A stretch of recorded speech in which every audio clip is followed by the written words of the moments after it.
Apa kalian hanya diam, Bapak Ibu polisi? Bayangkan perasaan orang tua di luar sana, buatan kecil kalian. Ada korban selanjutnya atas aksi represif.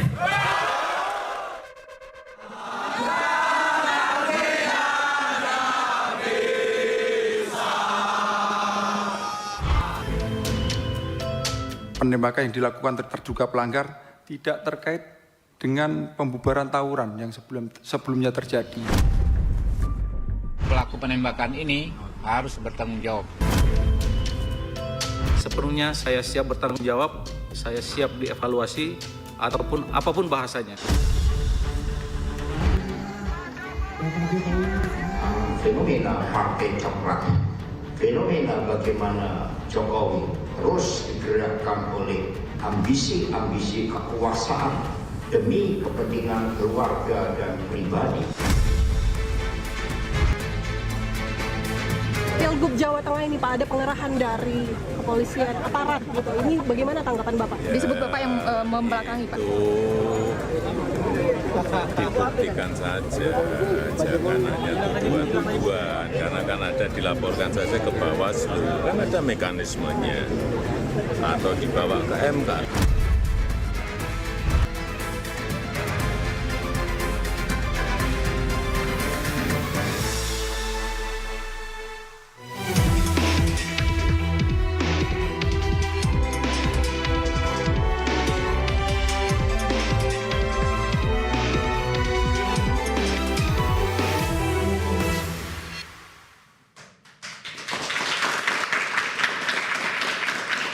Selamat malam pemirsa, Kops Bayangkara sedang menjadi isu hangat di tengah publik. Serentetan kasus penembakan oleh oknum polisi yang menyebabkan 2 nyawa melayang masih terus disorot. Dan belum lagi ada dugaan ketidaknetralan aparat dalam kontestasi Pilkada serentak 2004 hingga mencuat istilah Partai Coklat. Tantangan berat di depan mata, apakah hukum dapat ditegakkan secara adil dan transparan? Bersama saya Anisha Dasuki. Dan saya Aryo Ardi, inilah interupsi kasus anggota dan tudingan politisasi ujian buat polisi. Untuk membahas serentetan kasus yang melibatkan penegak hukum, sudah hadir bersama kami. Di sebelah kanan saya ada Ibu Irjen Pol Purnawirawan Ida Utari, anggota Kompolnas. Selamat malam Ibu. Malam. Dan ada Bapak Arianto Sutadi, penasehat ahli Kapolri. Selamat malam Pak Arianto. Selamat malam. Dan di sebelah kiri saya sudah ada Mas Adi Praitno, pengamat politik. Selamat malam Mas Adi Prai. Dan juga Bang Saur Siagian, praktisi hukum. Selamat malam Bang Saur. Selamat malam Mas Aryo. Dan di floor sudah ada Mas Sugeng Teguh Santoso, Ketua IPW. Selamat malam Mas Teguh bersama para mahasiswa. Terima kasih sudah hadir bersama kami malam hari ini. Kita tepuk tangan dulu untuk para narasumber. Ibu Ida, awalnya dibilangnya membubarkan tawuran. Ternyata berdasarkan hasil penyidikan Propam, ternyata bukan membubarkan tawuran, pepet-pepetan. Kemudian untuk membubarkan tawuran, protapnya seperti apa? Apa langsung menyasar badan hingga meninggal dunia? Ini kasus Semarang ya? Kasus Semarang. Ya, sebenarnya Polri ini sudah memiliki protap.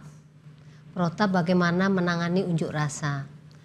Di situ sudah terlihat bagaimana aturan yang sudah ditetapkan. Pada eskalasi apa, kemudian menggunakan kekuatan bagaimana. Dan juga diatur di dalam Protap 01 2009, itu sudah diatur di dalamnya. Penggunaan kekuatan 1, 2, 3, 4, 5, 6. Nah 1, 2, 3 boleh dijabarkan nggak sih Bu? Satu misalnya apa? Ya, satu itu menggunakan suara dulu. Oke, imbauan, sampaikan. Kemudian kedua naik eskalasinya mulai.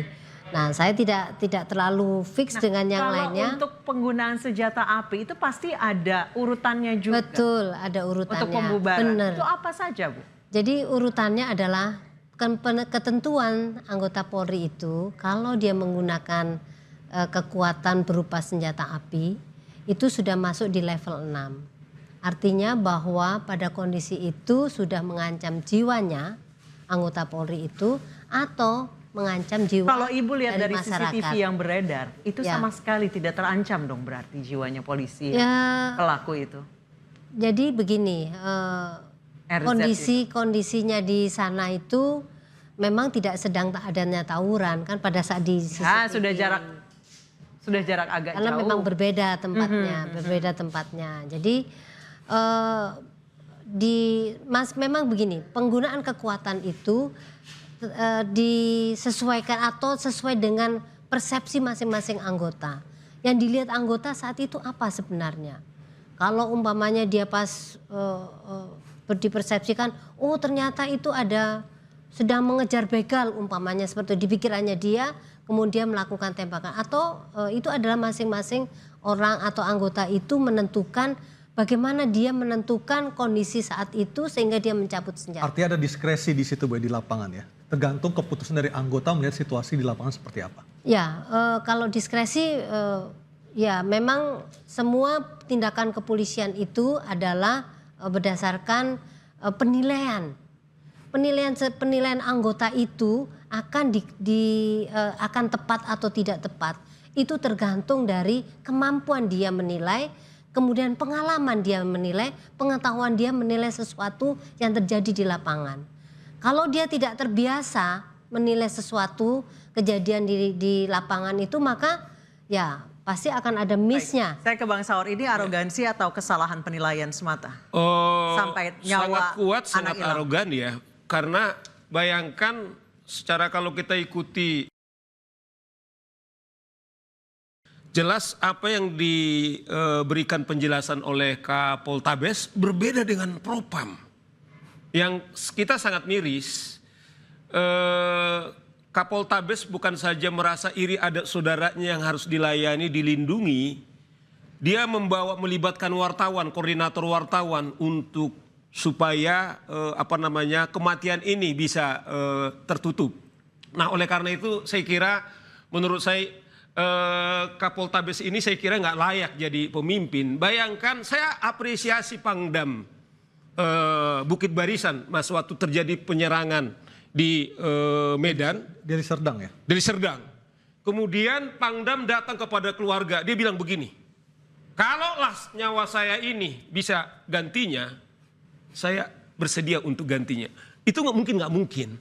Tetapi maksud saya tentara ini begitu berempati kepada keluarga korban atas kehilangan nyawa, sekalipun proses masih melakukan penyelidikan.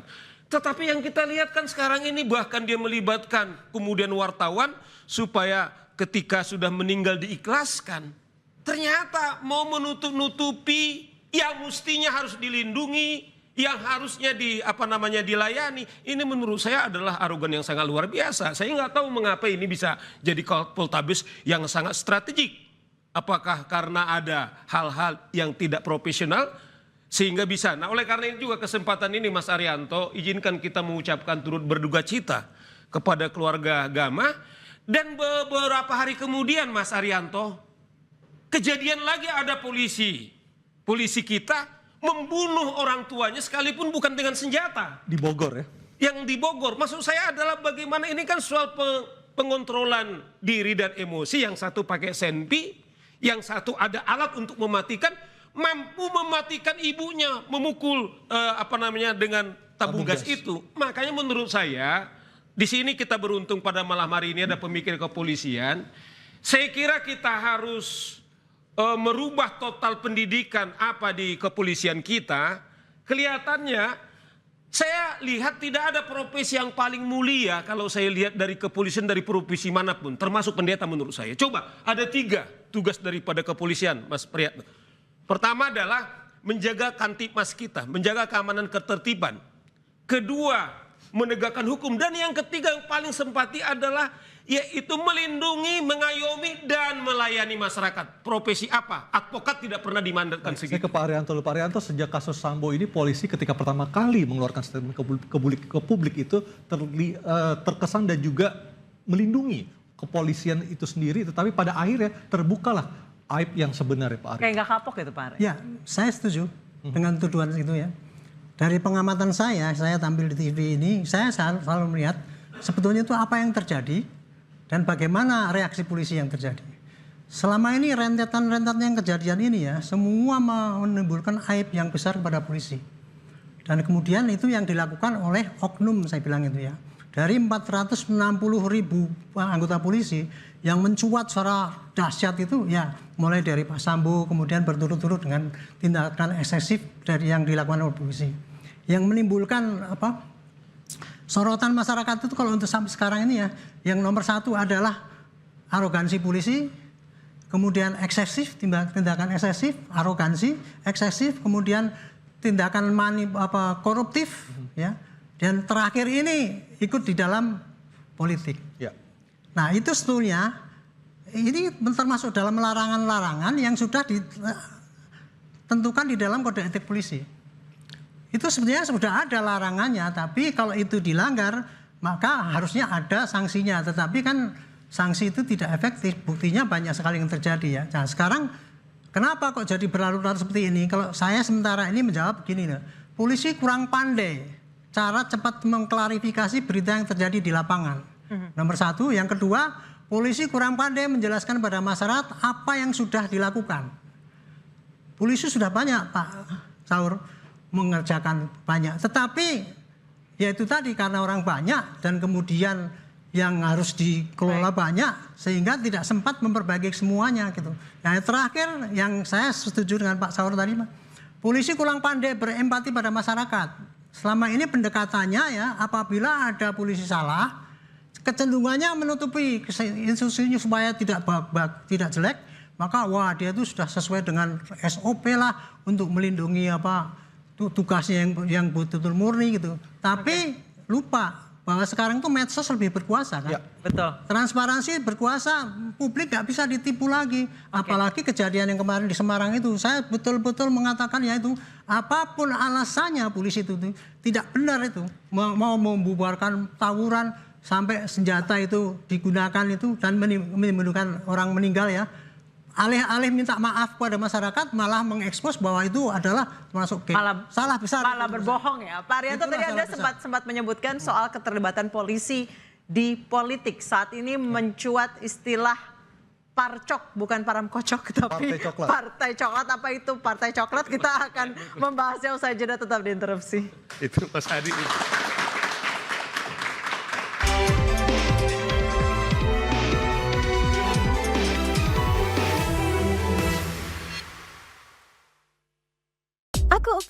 Aku approve. Melindungi lebih dari 8 tahun. Aku approve. Bayangkan perasaan orang tua di luar sana, buatan kecil kalian. Ada korban selanjutnya atas aksi represif.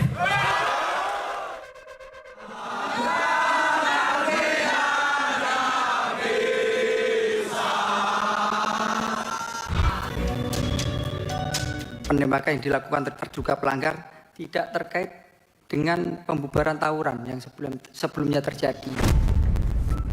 Pelaku penembakan ini harus bertanggung jawab.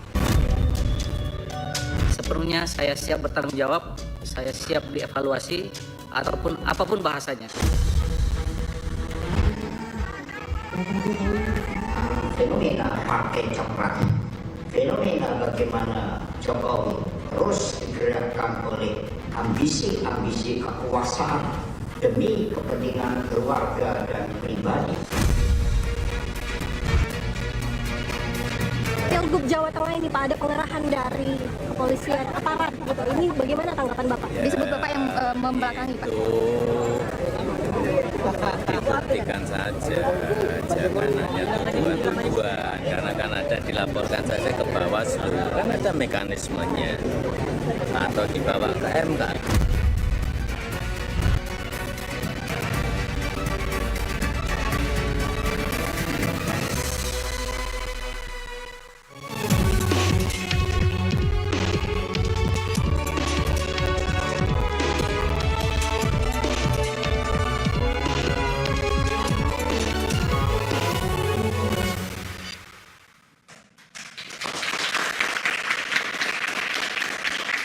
Para pemirsa, Korps Bayangkara sedang menjadi isu hangat di tengah publik. Serentetan kasus penembakan oleh oknum polisi yang menyebabkan 2 nyawa melayang masih terus disorot. Dan belum lagi ada dugaan ketidaknetralan aparat dalam kontestasi Pilkada serentak 2004 hingga mencuat istilah Partai Coklat. Tantangan berat di depan mata, apakah hukum dapat ditegakkan secara adil dan transparan? Bersama saya Anisha Dasuki. Dan saya Aryo Ardi, inilah interupsi kasus anggota dan tudingan politisasi ujian buat polisi. Untuk membahas rentetan kasus yang melibatkan penegak hukum, sudah hadir bersama kami di sebelah kanan saya ada Ibu Irjen Pol Purnawirawan Ida Utari, anggota Kompolnas. Selamat malam Ibu. Malam. Dan ada Bapak Arianto Sutadi, penasehat ahli Kapolri. Selamat malam Pak Arianto. Selamat malam. Dan di sebelah kiri saya sudah ada Mas Adi Praitno, pengamat politik. Selamat malam Mas Adi Prai. Dan juga Bang Saur Siagian, praktisi hukum. Selamat malam Bang Saur. Selamat malam Mas Aryo. Dan di floor sudah ada Mas Sugeng Teguh Santoso, Ketua IPW. Selamat malam Mas Teguh bersama para mahasiswa. Terima kasih sudah hadir bersama kami malam hari ini. Kita tepuk tangan dulu untuk para narasumber. Ibu Ida awalnya dibilangnya membubarkan tawuran. Ternyata berdasarkan hasil penyidikan Propam, ternyata bukan membubarkan tawuran, pepet-pepetan. Kemudian untuk membubarkan tawuran, protapnya seperti apa? Apa langsung menyasar badan hingga meninggal dunia? Ini kasus Semarang ya? Kasus Semarang. Ya, sebenarnya Polri ini sudah memiliki protap bagaimana menangani unjuk rasa. Di situ sudah terlihat bagaimana aturan yang sudah ditetapkan. Pada eskalasi apa, kemudian menggunakan kekuatan bagaimana, dan juga diatur di dalam Protap 01 2009. Itu sudah diatur di dalamnya. Penggunaan kekuatan 1, 2, 3, 4, 5, 6. Nah 1, 2, 3 boleh dijabarkan nggak sih Bu? Ya, 1 misalnya apa? Ya, 1 itu menggunakan suara dulu. Oke, imbauan sampaikan. Kemudian kedua naik eskalasinya mulai. Nah, saya tidak terlalu fix dengan yang lainnya. Kalau untuk penggunaan senjata api itu pasti ada urutannya juga. Betul, ada urutannya. Untuk pembubaran. Bener. Itu apa saja, Bu? Jadi urutannya adalah ketentuan anggota Polri itu kalau dia menggunakan kekuatan berupa senjata api itu sudah masuk di level 6. Artinya bahwa pada kondisi itu sudah mengancam jiwanya anggota Polri itu atau mengancam jiwa. Kalau Ibu lihat dari masyarakat. CCTV yang beredar, itu sama sekali tidak terancam dong berarti jiwanya polisi pelaku itu. Jadi begini, kondisinya di sana itu memang tidak sedang adanya tawuran kan pada saat di CCTV. Sudah jarak agak karena jauh. Memang berbeda tempatnya. Jadi memang begini, penggunaan kekuatan itu disesuaikan atau sesuai dengan persepsi masing-masing anggota. Yang dilihat anggota saat itu apa sebenarnya? Kalau umpamanya dia pas dipersepsikan, oh ternyata itu ada sedang mengejar begal umpamanya seperti di pikirannya dia, kemudian melakukan tembakan. Atau itu adalah masing-masing orang atau anggota itu menentukan bagaimana dia menentukan kondisi saat itu sehingga dia mencabut senjata. Artinya ada diskresi di situ di lapangan ya? Tergantung keputusan dari anggota melihat situasi di lapangan seperti apa? Ya, kalau diskresi ya memang semua tindakan kepolisian itu adalah berdasarkan penilaian. Penilaian anggota itu akan akan tepat atau tidak tepat. Itu tergantung dari kemampuan dia menilai, kemudian pengalaman dia menilai, pengetahuan.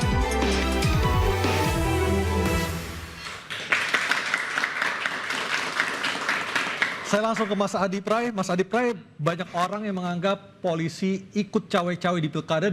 Akhirnya muncullah istilah parcok, partai coklat. Amatan Anda, Mas Adi Prai? Ya, saya kira dua hal. Pertama, secara umum memang ini adalah momen di mana kawan-kawan kepolisian memang harus mengevaluasi. Karena begitu banyak persoalan-persoalan yang saya kira terjadi, yang tadi sudah diungkapkan, kasus di Bogor, kemudian ada di Semarang, polisi tembak polisi. Ada Solok Selatan. Betul, kemudian ada suaminya yang dibakar dan seterusnya. Ini kan menjadi event sebenarnya bahwa apapun yang terjadi hari ini, pembenahan internal di kawan-kawan kepolisian menjadi penting ya, supaya kita tidak lagi menyaksikan hal-hal yang sifatnya negatif. Karena ini kan seakan-akan mempertebal bahwa kalau kita bicara institusi negara secara umum, memang kepolisian itu kan persepsinya agak negatif dibandingkan dengan TNI misalnya, dibandingkan dengan presiden. Dan bahkan institusi kepolisian itu kan hampir setara dengan DPR dan partai politik yang memang rata-rata persepsinya agak kurang baik. Nah yang kedua, ini tentu kan selama ini menjadi diskursus dan sudah menjadi rahasia umum bahwa misalnya ada aparatus kekuasaan yang digunakan oleh kelompok tertentu, kepentingan tertentu untuk memenangkan pertarungan politik. Bagi saya, tidak mungkin ada api itu tanpa ada asap. Anggaplah begitu kira-kira. Tidak mungkin orang di partai itu tidak melihat apa yang terjadi di lapangan. Meski harus diakui, sepanjang pemilu dan pilkada yang kita ikuti, belum pernah ada bukti-bukti yang valid sebenarnya untuk membuktikan bagaimana keterlibatan oknum-oknum kekuasaan yang kemudian itu dituduhkan dengan parcok. Oleh karena itu, saya termasuk yang sebenarnya punya keinginan sejak awal, bisa tidak dibuktikan soal adanya parcok-parcok yang dinilai menguntungkan salah satu paslon. Kalau kita yang diminta untuk membuktikan agak sulit karena tidak menyaksikan langsung. Kalau kawan-kawan media dan aktivis untuk membuktikan tentu agak tidak punya daya jangkau yang maksimal. Saya selalu mengatakan, jadi kawan-kawan partai yang memang melihat secara langsung ada mobilisasi oknum-oknum aparatus kekuasaan di politik mengintervensi, mengintimidasi untuk memenangkan salah satu paslon harus dibuka. Mas Adi, parcok ini fenomena yang baru terjadi di pilkada tahun ini atau Kan sebenarnya sudah sejak 2014 sudah lama, 2014, 2019, 2024. Itu sudah ada Ini kan sebenarnya siklus kekuasaan yang berulang. Karena siapapun yang membedakan siapa jadi korban ya. Betul. Kan ada yang mengatakan ini karena kakinya aja diinjak. korbannya lokal apa enggak gitu sebenarnya. Maksud saya adalah partai ini kan punya instrumen. Kalau betul ada dugaan-dugaan yang dilakukan secara sistematis oleh oknum-oknum tertentu, kenapa misalnya tidak ada panja di DPR? Kenapa tidak ada pansus di DPR? Artinya Kalau tidak niatan mau politik itu pun juga harus kita uji oleh masyarakat ya. Betul. Sebenarnya parpol ini sekedar melemparkan isu saja atau memang benar-benar punya bukti yang kuat untuk menarik kesimpulan memang ada keterlibatan oknum-oknum tertentu di Kalau kita mendengar statement-statement di media, kawan-kawan politisi itu kan cukup meyakinkan, menyebut bahkan sejumlah oknum anggota tertentu yang terlibat dalam mobilisasi untuk memenangkan salah satu paslon. Cuman sekali lagi, siapa yang punya kemewahan untuk mengungkap ini? Bagi saya adalah partai politik. Karena partai politik ada punya kawan di DPR, DPRD provinsi, kabupaten, dan kota. Panggil mereka, tunjukkan bukti-buktinya bahwa ada oknum-oknum tertentu, ada instruksi untuk memenangkan paslon, dan ini tentu tidak baik bagi demokrasi. Saya ke IPW dulu. Mas Sugeng, bagaimana IPW melihat? Apakah benar pendapat dengan Mas Adi Pray memang benar ada keterlibatan oknum di pilkada ini? Dan ini adalah siklus penguasa memang. Benarnya yang dimaksudkan oleh Mas Adi ya, karena yang mengangkat ini satu institusi yang established partai ya, dia itu sebetulnya harus mengangkat dengan bukti. Karena yang sedang dia serang norma terlarang di dalam aturan. Ketika norma yang diserang, maka harus didampingi bukti. Ketika bukti tidak ada, itu jadi omong-omong aja gitu loh. Itu menjadi omong-omong, apalagi kedua ya, ini disampaikan oleh partai yang sedang menderita kalah dalam tanda kutip ya. Jadi nggak pas gitu ya. Karena di 2019 ya, 2019 saya tahu ketika masa kedua Presiden Pak Jokowi itu ada juga pengerahan aparatus 2019 ya. Saya waktu itu belum ketua IPW ya. Dari institusi yang sama atau dari institusi yang berbeda aparatnya? Yang maksudnya? Yang di 2019 apakah dari institusi yang sama ataukah institusi yang berbeda? Polisi. Polisi juga. Gitu loh ya. Tetapi ini kan tidak pernah dibuktikan. Artinya tidak ada bukti formal yang pernah diajukan seperti tidak itu? Pernah ada dibuktikan. Ya. Karena kalau satu pelanggaran norma terlarang disampaikan ke ruang publik, dia akan dituntut penggunaan mekanisme prosedur ke Gakumdu, ke Bawas ya, atau nanti ke MK. Ketika nggak bisa dia sampaikan, ini tidak bisa menjadi satu fakta yang dinyatakan sebagai benar gitu. Karena kebenaran prosedural ya dengan kebenaran empirik berbeda nih. Kebenaran yang namanya kebenaran substansial berbeda. Kebenaran substansial yang kita rasa harus kemudian diformulasikan dalam kebenaran prosedural dengan bukti-bukti, dengan prosedur penggunaan prosedur. Kalau nggak bisa, kita nggak bisa ngomong itu. Mas Sugeng berarti tadi setuju dong seperti kata Mas Adi bahwa ini adalah siklus penguasa. Berarti yang berbicara ya buzzer teriak buzzer gitu sebenarnya. Bisa jadi, dan harus diingat potensi itu ada. Kenapa? Kalau kita dalam sistem ketatanegaraan kita, polisi adalah aparatus dari presiden. Ya. Paham nih? Kalau polisi aparatus dari presiden, maka kalau presidennya kemudian menggerakkan, bagaimana? Coba saya tanya Bu Ida yang pernah jadi polisi, Pak Arianto juga pernah jadi polisi. Pernah ada pengerahan semacam itu? Iya. Kebetulan tugas saya sekarang ini kan di Kompolnas nih. Di Kompolnas itu tugasnya ngawasi polisi. Bukan institusinya, tapi orang per orangnya ya, orang per orang. Ketika dulu bertugas Bu Ida? Ya karena waktu bertugas saya tidak pernah merasa dikerahkan gitu. Tapi begini, polisi ini adalah institusi yang sangat besar, yang terdistribusi itu sampai di polsek bahkan pospol. Mana institusi yang di Indonesia ini yang sebesar polisi? Tidak ada. Sampai ke bawah Bu ya? Sampai ke bawah. Dan itu sifatnya centralized.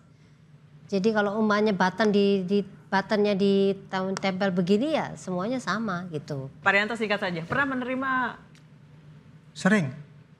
Saya jadi polisi mulai tahun 71.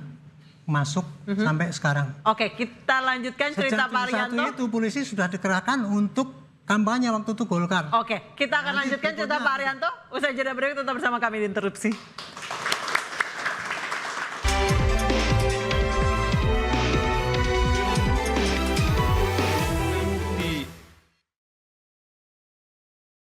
Jelas apa yang diberikan penjelasan oleh Kapoltabes berbeda dengan Propam. Yang kita sangat miris, Kapoltabes bukan saja merasa iri ada saudaranya yang harus dilayani, dilindungi. Dia melibatkan wartawan, koordinator wartawan untuk supaya kematian ini bisa tertutup. Nah, oleh karena itu saya kira menurut saya Kapoltabes ini saya kira nggak layak jadi pemimpin. Bayangkan saya apresiasi Pangdam Bukit Barisan Mas waktu terjadi penyerangan di Medan. Dari Serdang ya? Dari Serdang. Kemudian Pangdam datang kepada keluarga, dia bilang begini, kalaulah nyawa saya ini bisa gantinya, saya bersedia untuk gantinya. Itu nggak mungkin. Tetapi maksud saya tentara ini begitu berempati kepada keluarga korban atas kehilangan nyawa, sekalipun proses masih melakukan penyelidikan. Tetapi yang kita lihat kan sekarang ini bahkan dia melibatkan kemudian wartawan supaya ketika sudah meninggal diikhlaskan. Ternyata mau menutup-nutupi yang mestinya harus dilindungi, yang harusnya dilayani. Ini menurut saya adalah arogan yang sangat luar biasa. Saya nggak tahu mengapa ini bisa jadi Kapoltabes yang sangat strategik. Apakah karena ada hal-hal yang tidak profesional sehingga bisa. Nah, oleh karena itu juga kesempatan ini Mas Arianto, izinkan kita mengucapkan turut berduka cita kepada keluarga Gama. Dan beberapa hari kemudian Mas Arianto, kejadian lagi ada polisi kita membunuh orang tuanya sekalipun bukan dengan senjata. Di Bogor ya? Yang di Bogor. Maksud saya adalah bagaimana ini kan soal pengontrolan diri dan emosi. Yang satu pakai senpi, yang satu ada alat untuk mematikan, mampu mematikan ibunya, memukul dengan tabung gas itu. Makanya menurut saya di sini kita beruntung pada malam hari ini ada pemikir kepolisian. Saya kira kita harus merubah total pendidikan di kepolisian kita. Kelihatannya saya lihat tidak ada profesi yang paling mulia kalau saya lihat dari kepolisian dari profesi manapun, termasuk pendeta menurut saya. Coba ada 3 tugas daripada kepolisian, Mas Priyatno. Pertama adalah menjaga Kamtipmas kita, menjaga keamanan ketertiban. Kedua, menegakkan hukum. Dan yang ketiga yang paling sempati adalah yaitu melindungi, mengayomi, dan melayani masyarakat. Profesi apa? Advokat tidak pernah dimandatkan Saya segitu. ke Pak Arianto. Pak Arianto, sejak kasus Sambo ini polisi ketika pertama kali mengeluarkan statement ke publik itu terkesan dan juga melindungi kepolisian itu sendiri, tetapi pada akhirnya terbukalah aib yang sebenarnya, Pak Arianto. Kayak nggak kapok itu, Pak Ari. Ya, saya setuju dengan tuduhan itu ya. Dari pengamatan saya tampil di TV ini, saya selalu melihat sebetulnya itu apa yang terjadi dan bagaimana reaksi polisi yang terjadi. Selama ini rentetan yang kejadian ini ya, semua menimbulkan aib yang besar kepada polisi. Dan kemudian itu yang dilakukan oleh oknum, saya bilang itu ya. Dari 460.000 anggota polisi yang mencuat secara dahsyat itu ya, mulai dari Pak Sambo kemudian berturut-turut dengan tindakan eksesif dari yang dilakukan oleh polisi. Yang menimbulkan sorotan masyarakat itu kalau untuk sampai sekarang ini ya, yang nomor satu adalah arogansi polisi, kemudian eksesif, tindakan eksesif, arogansi, eksesif, kemudian tindakan koruptif, ya, dan terakhir ini ikut di dalam politik. Ya. Nah itu sebetulnya ini termasuk dalam larangan-larangan yang sudah ditentukan di dalam kode etik polisi. Itu sebenarnya sudah ada larangannya, tapi kalau itu dilanggar maka harusnya ada sanksinya. Tetapi kan sanksi itu tidak efektif, buktinya banyak sekali yang terjadi ya. Nah sekarang kenapa kok jadi berlarut-larut seperti ini? Kalau saya sementara ini menjawab begini loh, polisi kurang pandai cara cepat mengklarifikasi berita yang terjadi di lapangan. Nomor satu, yang kedua, polisi kurang pandai menjelaskan pada masyarakat apa yang sudah dilakukan. Polisi sudah banyak Pak Saur mengerjakan banyak, tetapi ya itu tadi karena orang banyak dan kemudian yang harus dikelola banyak sehingga tidak sempat memperbaiki semuanya gitu. Nah terakhir yang saya setuju dengan Pak Saur tadi, polisi kurang pandai berempati pada masyarakat. Selama ini pendekatannya ya, apabila ada polisi salah, kecenderungannya menutupi institusinya supaya tidak jelek, maka wah dia itu sudah sesuai dengan SOP lah untuk melindungi tugasnya yang betul-betul murni gitu. Tapi lupa bahwa sekarang tuh medsos lebih berkuasa kan. Ya, betul. Transparansi berkuasa, publik gak bisa ditipu lagi. Apalagi kejadian yang kemarin di Semarang itu, saya betul-betul mengatakan ya itu apapun alasannya polisi itu tidak benar itu. Mau membubarkan tawuran sampai senjata itu digunakan itu dan menimbulkan orang meninggal ya. Alih-alih minta maaf kepada masyarakat malah mengekspos bahwa itu adalah termasuk salah besar. Malah berbohong ya. Pak Arianto, tadi Anda sempat menyebutkan soal keterlibatan polisi di politik. Saat ini mencuat istilah parcok, bukan param kocok, tapi partai coklat. Apa itu partai coklat? Kita akan membahasnya usai jeda, tetap di Interupsi. Itu Mas Hadi.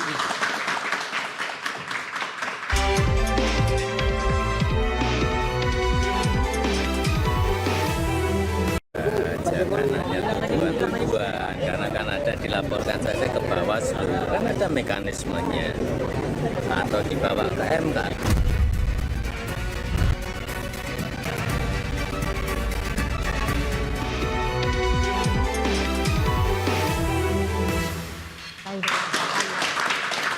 Pemirsa, kita lanjutkan kisah dari Pak Arianto, di mana pada saat beliau bertugas sebagai polisi memang sering dikerahkan bahkan sejak zaman sebelum reformasi. Masa demi masa setiap pergantian politik ya, pasti polisi itu pasti dimanipulasi dan dipolitisasi oleh bentuknya apa Pak Arianto?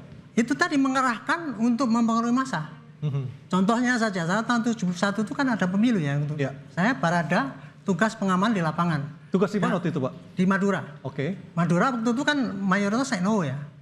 Kita ke sana itu nanti ya kamu datangi satu persatu ke tempat itu, yakinkan bahwa dia besok memilih Golkar. Kayak gitu Pak. Itu waktu itu yang berkuasa Golkar kan. Itu Bapak ketemu kepala desa ya? Rakyat Pak, satu persatu kita datangi. Jadi ditugaskan kampanye Pak? Ya itu bukan kampanye, disuruh meyakinkan nanti besok memilih ini ya. Itu yang terjadi saat itu gitu. Itu ya. Zamannya Bu Mega misalnya. Sama juga. Pasti polisi juga dikerahkan untuk memenangkan satu kelompok ini gitu. Dulu pernah terjadi kan, Kapolri merintahkan gini-gini, kemudian bawaannya itu dengan gagap gempita langsung sampaikan muncul di medsos kan, dimaki-maki kita habis-habisan. Nah, saya pengen ceritakan ya, kenapa polisi itu setiap masa demi masa pasti dipolitisasi ya. Karena itu memang kekuatan polisi itu sangat besar, apalagi sekarang 460.000.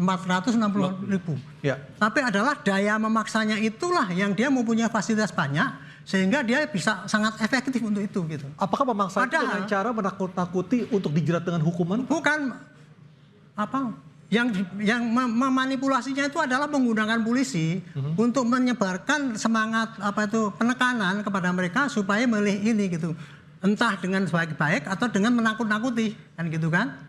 Nah, kenapa polisi itu nggak bisa lepas daripada itu? Karena seksinya itu ya, walaupun polisi di dalam kode etika kenegaraan dia tidak boleh berpolitik praktis dan calakannya di situ ada bunyinya adalah polisi tidak boleh mengikuti kelompok yang bertentangan dengan pemerintah. Ada itu anunya. Otomatis polisi ya walaupun ada larangan gitu, tapi begitu nanti penguasa begini ya, seorang pimpinan polisi pasti punya kepentingan dong membesarkan kesatuannya. Ya. Pasti dia milih kalau nanti kira-kira pemimpinnya ini kira-kira menguntungkan nggak dengan polisi. Nah, disitulah dia arahnya berpindah kan gitu. Apakah Bapak pernah diminta untuk mencoblos surat suara, Pak? Saya nggak pernah kalau itu. Nggak ada. Itu nggak sebulgar itu. Memanipulasinya polisi bukan suruh mencoblos itu, bukan Pak. Hanya kita tuh mempengaruhi memenangkan si anu gitu lah. Tapi tidak vulgar juga Pak. Dengan caranya sangat terselubung. Makanya tadi Pak Sugeng bilang ya, bisa dituduh, nggak bisa dibuktikan. Kejahatan politik itu nggak akan mungkin dibuktikan secara material menurut hukum Pak. Dan di kode etik ini melanggar tidak netral dan sebagainya, tidak ada sanksi hukumnya. Kalau nggak netral itu kemudian akan dipecat atau diapa, nggak ada sanksinya. Dan untuk membuktikannya juga nggak jelas untuk itu. Makanya menurut hemat saya sudah menjadi risiko ya, polisi itu akan dipolitisasi oleh partai yang berkuasa dengan model apapun gitu. Jadi tidak bisa katakan wah polisi sekarang kok kayak gini. Dari dulu polisi itu gitu Pak, dimanfaatkan oleh Pak. Ya, jadi saya nyambung sama Mas Arianto, memang secara ketatanegaraan dia diangkat oleh presiden. Dia memang adalah alat negara. Nah problemnya adalah presiden kita yang tidak punya visi kenegaraan karena dia mengangkat merasa dia berhak untuk memperlakukan kepada apapun kepada polisi. Padahal sekalipun dia mengangkat ada 3 tugas polisi yang suci tadi tetap adalah untuk melindungi Kamtibmas, penegakan hukum. Tidak ada dibilang untuk melayani presiden, nothing. Makanya kita ingatkan saudara Presiden Prabowo, kan dia bilang begini, banyak masukan-masukan kepada dia soal-soal kepolisian. Oleh karena itu kita harap seperti Pak Marianto bilang, siapapun presidennya dia harus sadar bahwa seorang Kapolri atau 460 polisi kami itu, polisi kita itu, tidak ada tujuannya untuk melayani presiden. Tetapi kecuali dia presiden yang tidak punya visi kenegaraan, hanya politik praktis. Nah oleh karena itu kita berharap presiden sekarang kan sudah tegas itu dalam pidatonya. Yang sempat dipikir apakah ini ke tentara kita masukin. Saya kira bukan itu semangatnya. Maksudnya adalah supaya kita... Ini saya nyambung nih. Ini suaranya Bang Sauri nggak pakai mic, yuk kencangnya bukan main ya. Jadi begini nih ya. Makanya saya mengusulkan ya, kalau nanti ada pengajuan Kapolri jangan tunggal. Ya. Karena tunggal itu bagaikan anugerah buat anugerah dia. Bagi yang diangkat nih tunggal. Dia harus DPR RI minimal minta 3 orang.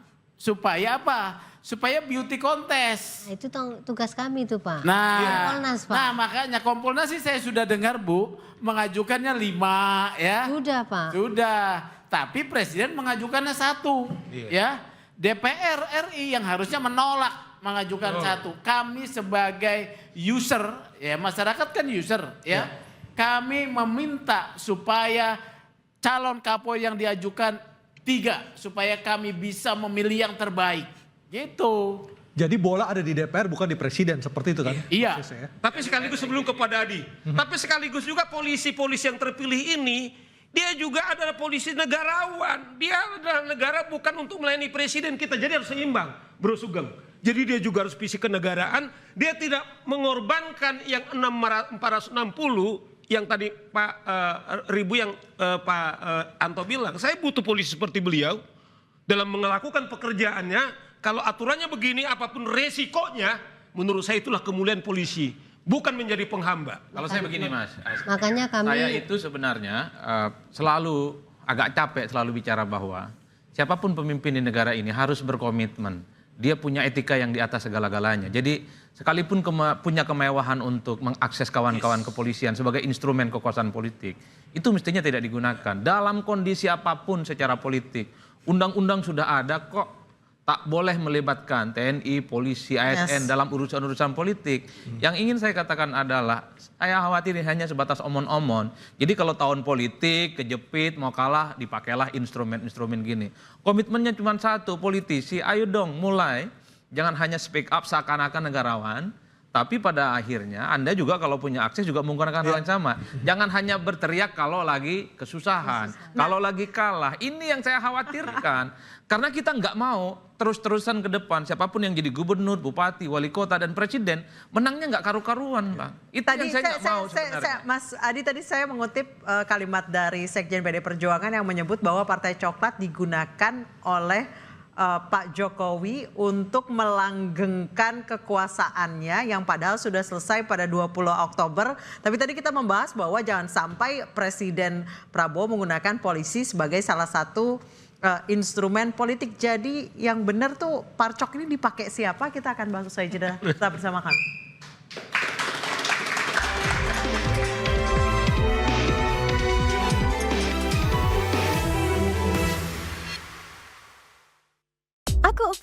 Aku approve. Melindungi lebih dari 8 tahun. Aku approve. Aku approve. Aku approve. Aku approve. Aku approve.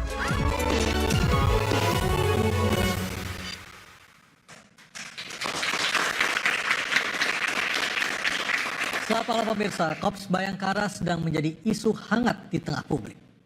Serentetan kasus penembakan oleh oknum polisi yang menyebabkan 2 nyawa melayang masih terus disorot. Dan belum lagi ada dugaan ketidaknetralan aparat dalam kontestasi Pilkada serentak 2004 hingga mencuat istilah Partai Coklat. Tantangan berat di depan mata, apakah hukum dapat ditegakkan secara adil dan transparan? Bersama saya Andisha Dasuki. Dan saya Aryo Ardi, inilah interupsi kasus anggota dan tudingan politisasi ujian buat polisi. Untuk membahas serentetan kasus yang melibatkan penegak hukum, sudah hadir bersama kami. Di sebelah kanan saya ada Ibu Irjen Pol Purnawirawan Ida Utari, anggota Kompolnas. Selamat malam Ibu.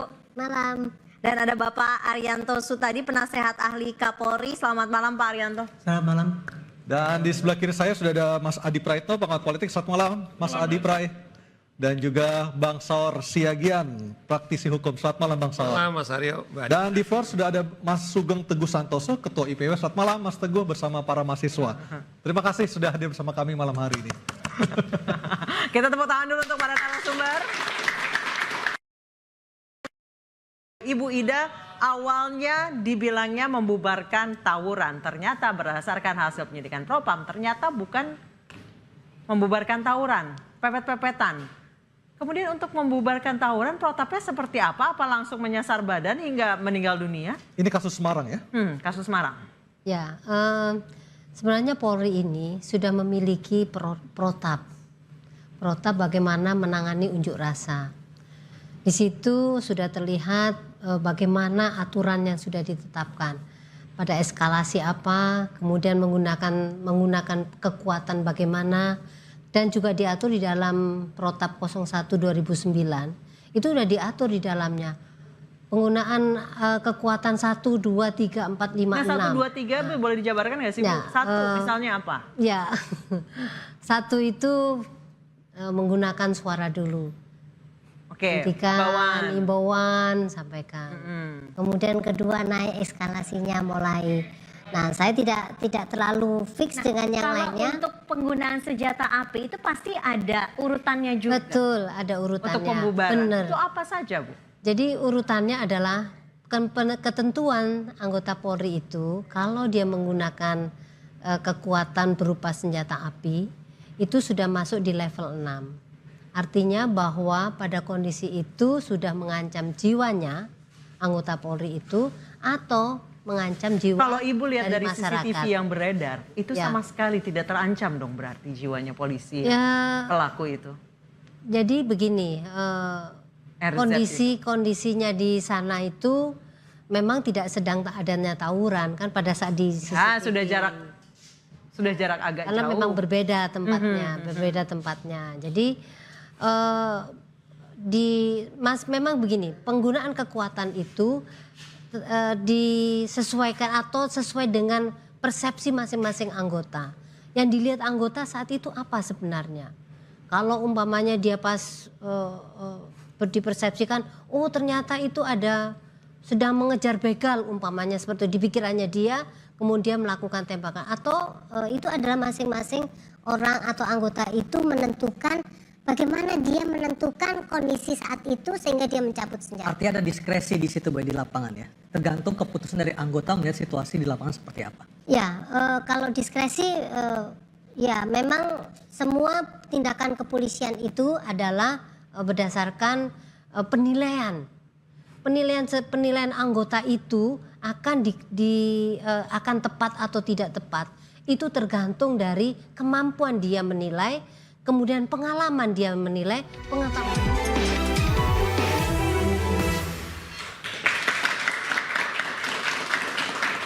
Saya langsung ke Mas Adi Pray. Mas Adi Pray, banyak orang yang menganggap polisi ikut cawe-cawe di pilkada.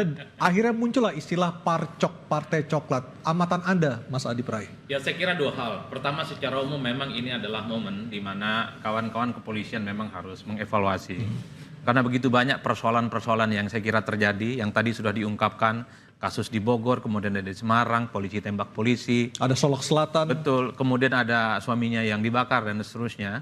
Ini kan menjadi event sebenarnya bahwa apapun yang terjadi hari ini, pembenahan internal di kawan-kawan kepolisian menjadi penting ya, supaya kita tidak lagi menyaksikan hal-hal yang sifatnya negatif. Karena ini kan seakan-akan mempertebal bahwa kalau kita bicara institusi negara secara umum, memang kepolisian itu kan persepsinya agak negatif dibandingkan dengan TNI misalnya, dibandingkan dengan presiden. Dan bahkan institusi kepolisian itu kan hampir setara dengan DPR dan partai politik yang memang rata-rata persepsinya agak kurang baik. Ya. Nah yang kedua, ini tentu kan selama ini menjadi diskursus dan sudah menjadi rahasia umum bahwa misalnya ada aparatus kekuasaan yang digunakan oleh kelompok tertentu, kepentingan tertentu untuk memenangkan pertarungan politik. Bagi saya, tidak mungkin ada api itu tanpa ada asap. Anggaplah begitu kira-kira. Tidak mungkin orang di partai itu tidak melihat apa yang terjadi di lapangan. Meski harus diakui, sepanjang pemilu dan pilkada yang kita ikuti, belum pernah ada bukti-bukti yang valid sebenarnya untuk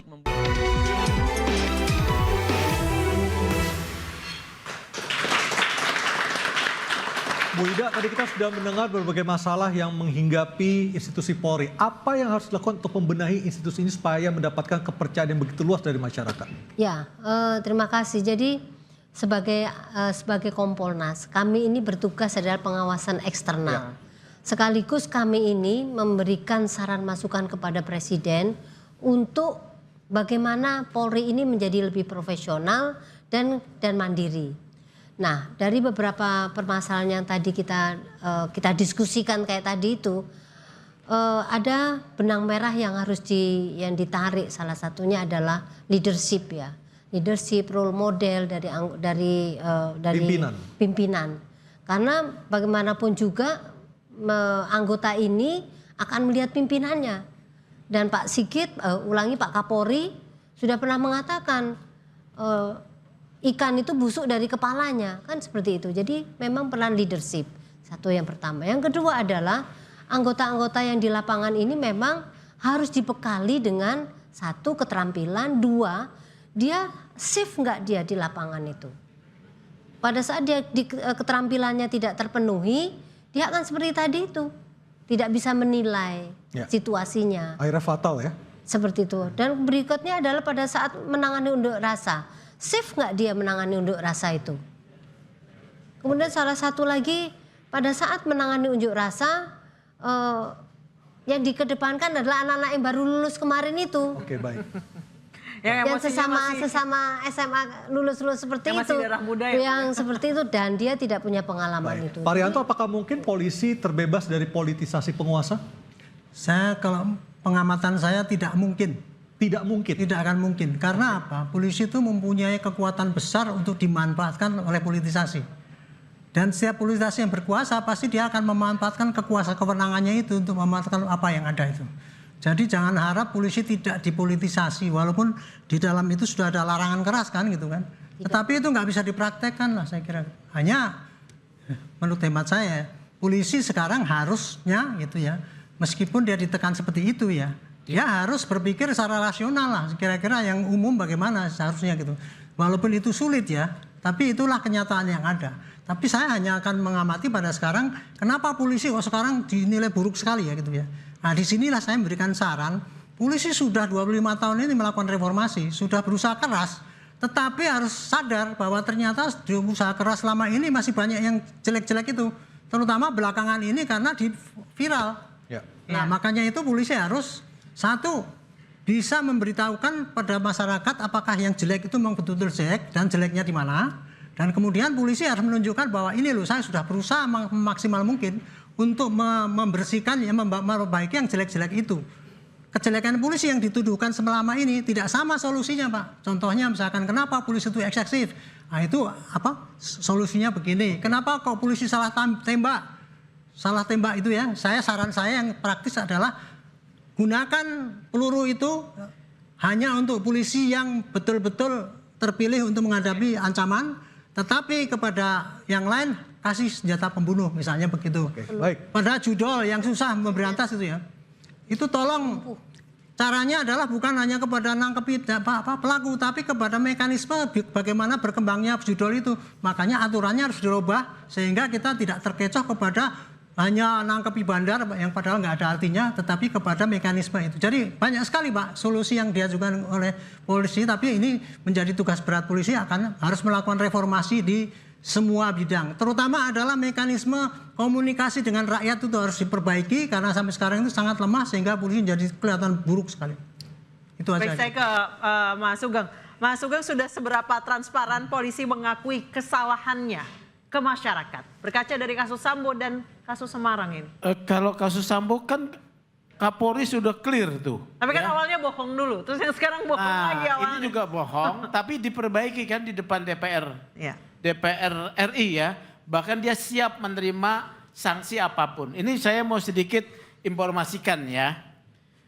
Kejadian itu jam 1 pagi ya. Kemudian yang membuat laporan itu si pelaku kepada Serse ya. Laporan itunya sudah salah gitu. Nah Kapolresta sebagai atasannya pada esok harinya dia harus memberi keterangan. Pengecekan lapangan dan segala macam belum dilakukan. Jadi dia masih percaya pada keterangan anggotanya. Ya.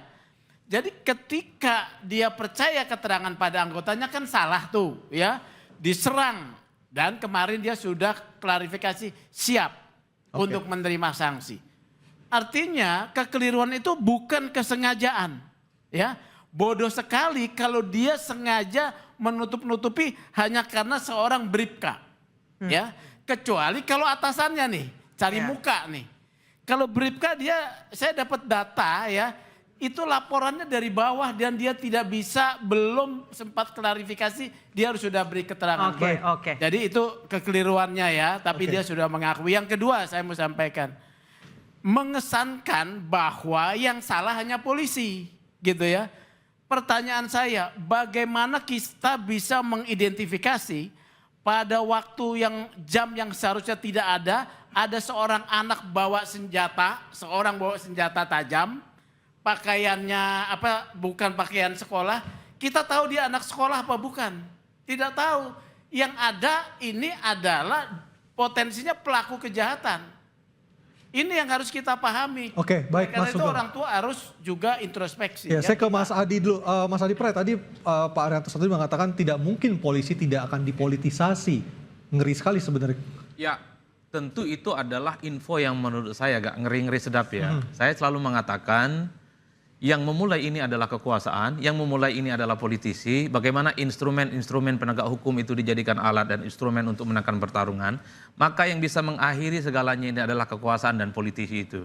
Jadi jangan pernah menggunakan penegak hukum kita untuk kepentingan politik, mengintervensi dan mengintimidasi. Itu tidak sehat secara demokrasi. Ingat, siklus kekuasaan itu berputar. Hari ini Anda bisa berkuasa, bisa menggunakan apapun, tapi ingat suatu waktu Anda lemah, maka kekuasaan itu, aparat itulah yang akan menjadi senjata makan tuan. Dan Anda menjadi korban ya? Betul, karenanya letakkan polisi dan penegak hukum itu pada tempat yang sesungguhnya. Sudah banyak kita kok bikin undang-undang, ASN, TNI, polisi, nggak boleh berpolitik, tapi dipakai.